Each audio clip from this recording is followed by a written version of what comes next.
Good morning, everybody, and welcome to Pete on Retreat. Today, we're going to talk about getting sick in Thailand. If you're going to move here, it's inevitable that eventually you're going to get sick.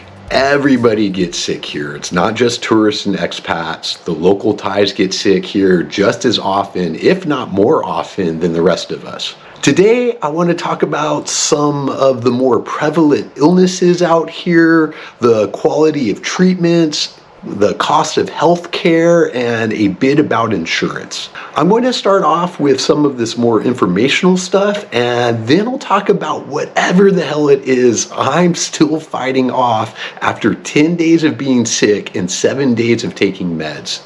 There's a lot of reasons and different ways that people get sick here in Thailand.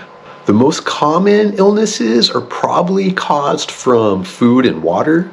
There's a term often used here called Bangkok belly, which just means you've got the symptoms of eating some food that wasn't handled properly or possibly drinking water that wasn't treated well enough. For the most part, they tell foreigners do not drink the tap water here. Improper food handling is another big one, especially when it comes to meat, but you could also get vegetables that were washed with untreated water and get sick that way. The good thing about Bangkok belly is that it's easily treatable, and as long as you don't keep consuming the bad stuff that's getting you ill, you're going to get better. It's just a matter of time. One of the more common ways of getting sick out here that's different than in the US is getting infected with some type of parasite. These diseases are most commonly transmitted by mosquitoes. We're talking about things like malaria and dengue and Japanese encephalitis. Again, there are treatments for these things once you catch them, and there are ways of preventing them. If you know you're going to be in an area that has malaria, then you can get malaria pills from your doctor. You take them a certain amount of days before you travel, every day during your trip, and then a certain amount of days after you travel. Japanese encephalitis is something that's not very common, but there is a regular vaccine for it. From my understanding, Thai children are all vaccinated when they're kids. Of course, the same things we get sick from in our home countries are also going to be prevalent out here. We're talking about things like the common cold or the seasonal flu or COVID, which I guess is now also a seasonal thing.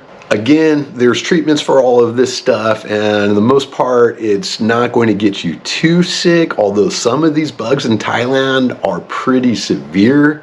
Your best course of prevention, of course, is keeping proper hygiene up, washing your hands, keeping somewhat of a healthy diet, staying hydrated, and exercising regularly. These things will all help you to stay healthy out here. Speaking of viruses, hepatitis is pretty prevalent out here. It's reported that in some areas of Thailand, 20% of the population has hepatitis B, and most of them aren't even aware of it. Again, easily preventable. There's hepatitis vaccines out there, so if you're going to be living out here, that's definitely something that you want to take care of. Another big deal in Thailand are all the different bacterial infections. Here we're talking about things like diphtheria, botulism, and Legionnaire's disease. I'm not really familiar with treatments on this type of stuff. Prevention is probably, again, just good hygiene and being smart. But these are the kind of things that you get and you don't expect to get. There's some weird skin diseases and all kinds of weird tropical stuff, a whole rabbit hole of things to go down that I'm not going to bog this video down with. The next thing I want to touch briefly on is the pharmacies here in Thailand. It's definitely different than the US. Thailand is covered with small mom and pop pharmacies. That's the norm here. It's not these big corporations running them, just like most of the businesses here in Thailand. It's just little mom and pop shops. I've got two within 2 blocks of me, and they carry so many different things. It's really amazing the amount of variety they pack into these little shops.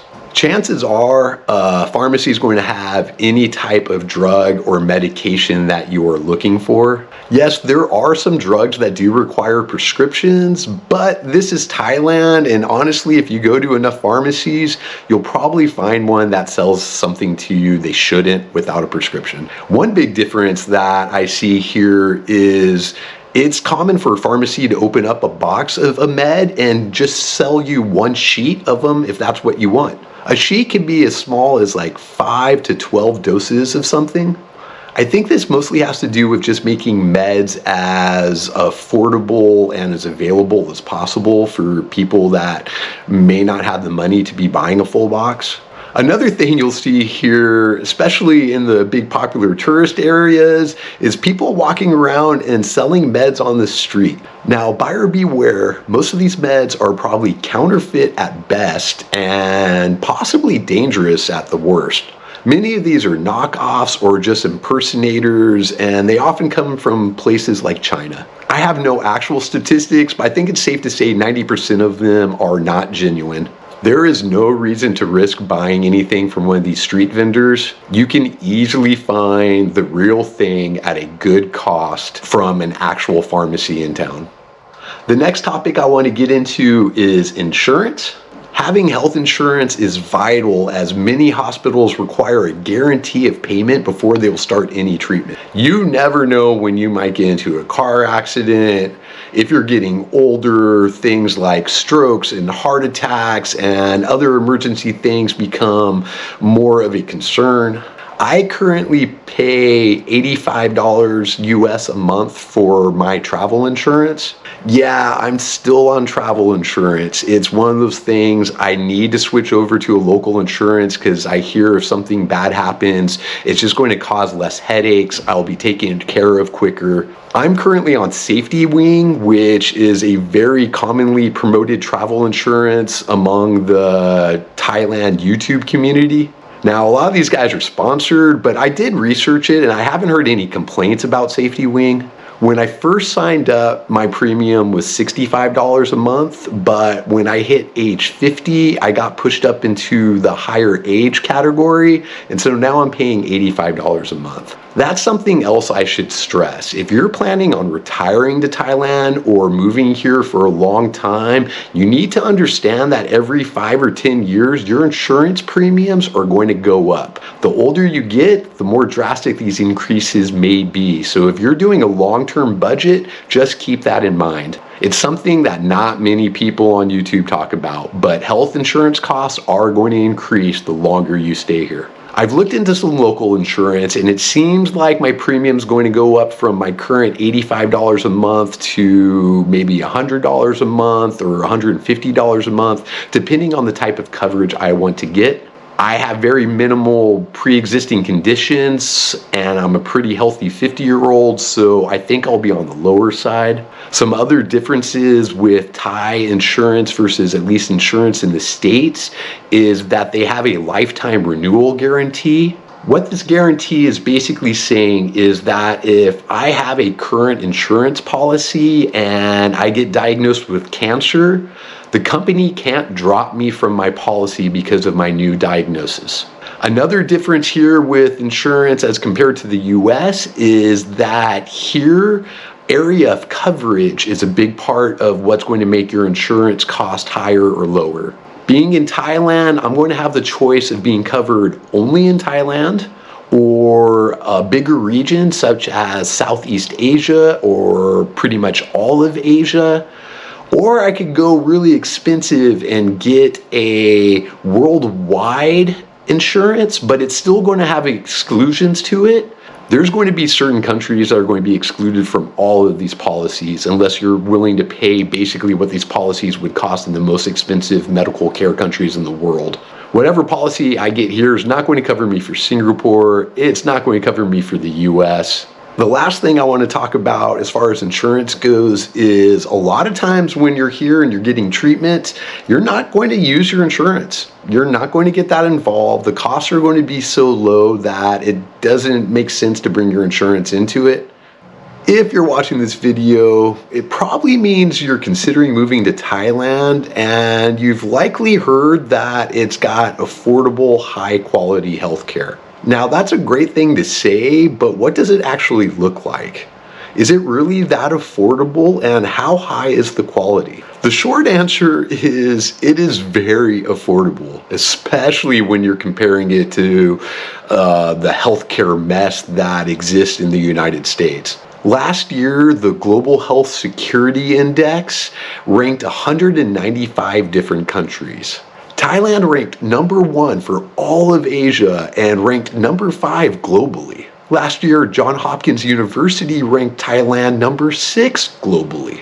There is no question that the quality of healthcare here, especially if you're in or near one of the big cities, is very high. Now, as far as costs go, I've been lucky and I haven't spent much money on my healthcare since I've arrived. I don't want to blurt a bunch of numbers at you, but here's some example costs of what different procedures and treatments cost here on average in Thailand.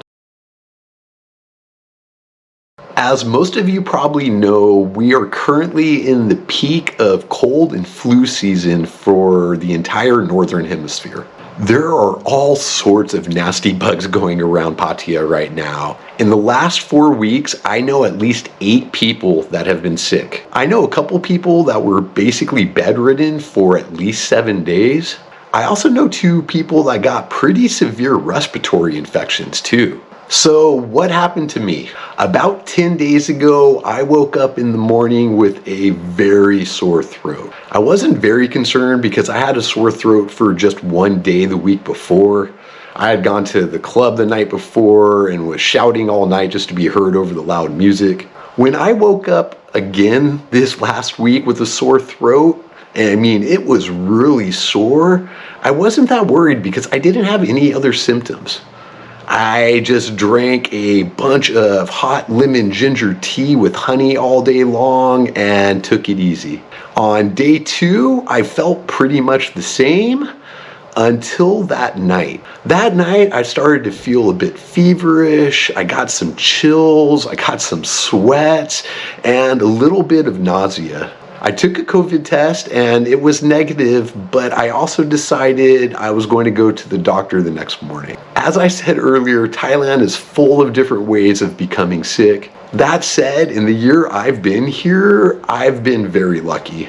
I've had 1 sinus infection and 1 or 2 common colds, but that's been it. Knock on wood, but I haven't had a single stomach bug for the full year that I've been living here. This was going to be my first trip to a doctor, and a day I knew was going to come eventually, and I'm glad it was happening with what was at least starting off to be a pretty minor illness.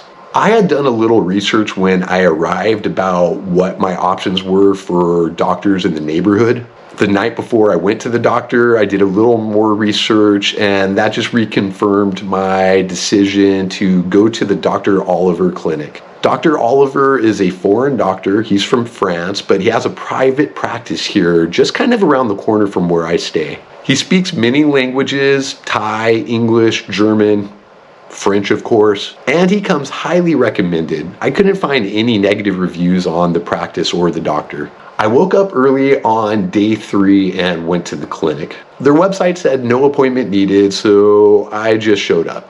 I felt pretty crappy that morning, about the worst I'd felt the whole time I'd been sick. I ordered a ride share and arrived at the office about 30 minutes after they opened. When I showed up, I gave them my passport and signed a form, but I didn't have to fill out the normal forms that would be required for a first-time visit to a doctor's office back in the States. I sat down in the waiting room and estimated that there was probably 6 or 7 people there in front of me. Not too bad. I know half an hour after opening is going to be one of the busier times of the day. And after about waiting another 30 minutes, it was my time to see the doctor. I told him all of my symptoms and that I had tested negative for COVID. He did all of the standard stuff. He took my blood pressure, he listened to my lungs, he looked at my throat. He told me he would prescribe some things, an anti-inflammatory, some antibiotics, and something to dry out my mucus in my sinuses. He told me if the antibiotics weren't working in 4 days to go ahead and come back, and then we would do more tests. We both then went to the reception desk together, and that's when the doctor gave me my prescriptions. And when I say he gave me my prescriptions, no, he didn't give me paper prescriptions to bring to a pharmacy. He gave me my actual medications. The front office lady then gave me my bill and I paid it. The grand total came out to 2,260 baht, which is about $65 US.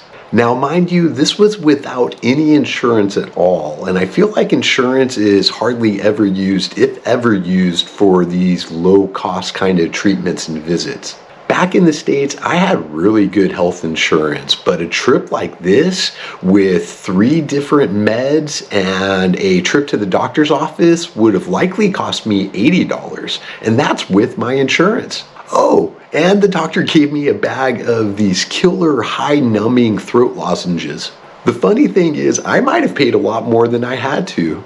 It's quite possible that if I didn't go to a Western doctor, that if I went to a local Thai doctor, my bill could have been even less. As far as my recovery goes, my sore throat was gone in 2 to 3 days after starting the antibiotics. On day 6 of being sick, or 4 days after I started my meds, I attended a meeting of the foundation that I'm working with. The weather was really nice, so I decided to walk home after the meeting. It's only about 3 kilometers away. I pretty much had no symptoms left at this point and was feeling really good. I had a lovely walk home, but as soon as I got back here, oh man, fatigue hit me hard. I was laid out for the rest of the night. I didn't have any fever or chills or nausea or body aches or anything like that, but I could definitely feel there was still something inside me fighting. Since then, I've been taking it very easy. I'm hardly going out. I still haven't been back in the gym, and I'm continuing to improve. Occasionally though, I do get a little queasy after I eat, especially if I'm eating, I don't know, something very rich or spicy. I definitely don't have my energy level back yet, and I could tell there's still something inside of me that's trying to make me sick.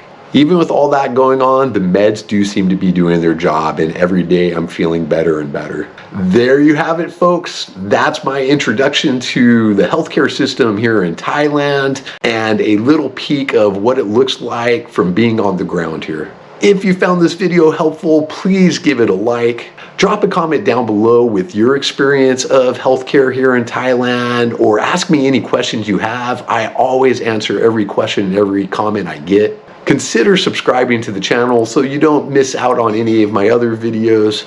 This is Pete on Retreat, and I'll see you next week.